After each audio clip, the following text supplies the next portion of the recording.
Bonjour à tous, dans cette vidéo je vous propose de faire la méthodologie en fait pour savoir comment traiter un exercice d'interférence.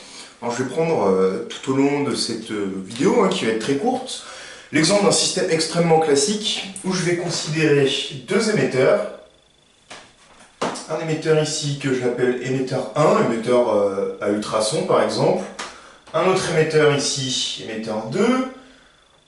Et on va considérer qu'ils sont distants d'une distance d, donc on a par rapport au point central, moins d sur 2, et plus d sur 2 si on considère l'abscisse x.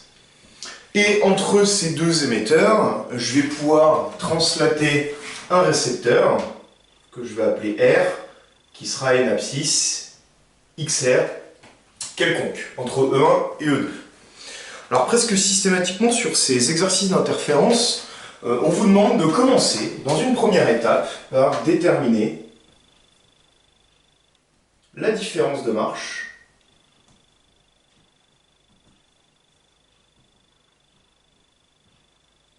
donc entre les deux ondes qui arrivent au récepteur, donc l'onde émise par l'émetteur 1 et l'onde émise par l'émetteur 2. Donc, la définition de la différence de marche, donc on note delta minuscule au niveau du récepteur, ce serait égal à la distance parcourue par l'onde émise par l'émetteur 1 pour arriver au récepteur, E1R, moins la distance parcourue par l'onde 2 émise par l'émetteur 2 pour arriver jusqu'au récepteur, donc E2R. De façon évidente sur le dessin, E1R vaut D sur 2 plus l'abscisse XR de mon récepteur, et la distance E2R vaut D sur 2 moins XR, ce qui me donne du coup une différence de marche extrêmement simple. Les D sur 2 se simplifient et ça me donne 2XR. Donc voici la différence de marche au niveau du récepteur. La deuxième étape est systématique. On vous demande de déterminer par exemple, les positions des franges sombres et des franges lumineuses. Donc, position des franges sombres et lumineuses. Alors, je vais commencer par les franges lumineuses, je ferai les franges sombres après. Donc, il faut dire, on a une frange lumineuse, et ça, c'est du cours. Il faut vraiment, ici, ressortir le cours, ce qu'on a montré. Donc, on a une frange lumineuse, donc interférence constructive, on va mettre comme ça. On a interférence, parce que c'est vrai que parler de franges lumineuses alors qu'on a des ondes ultrasonores, bon, on a interférence constructive si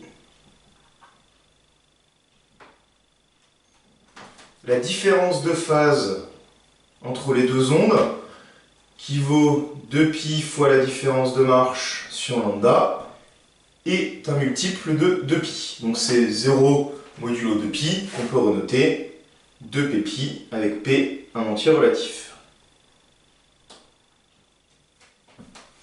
À partir de cette relation donc sur la différence de phase entre les deux ondes et qui est reliée à delta, on peut déterminer delta, d'où on a interférence constructive. Si delta, donc les deux pi simplifient, delta égale à p fois lambda. Toujours p appartient à z.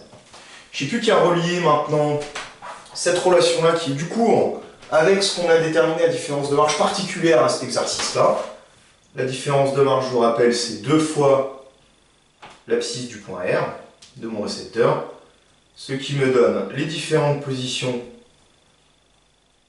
pour avoir interférence constructive, P lambda sur 2. Donc on aura plusieurs positions, pour P égale 0, P égale 1, P égale 2, P égale 3, etc. Puis P moins 1, moins 2, etc.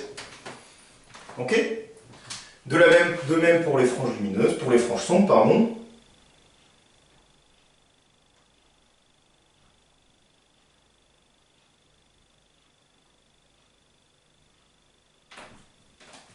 On a interférence destructive, ce coup-ci.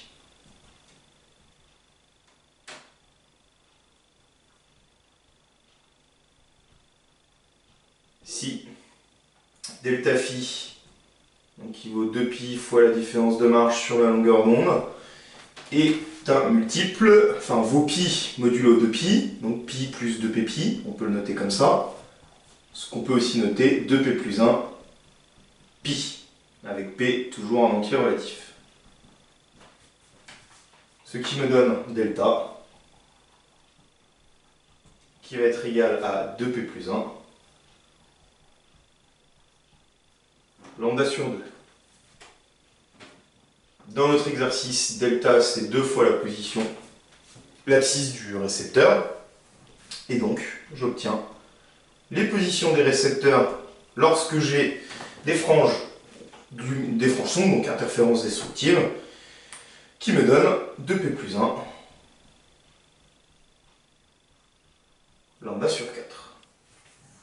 Hop, on peut préciser interférence constructive, et ici interférence destructive.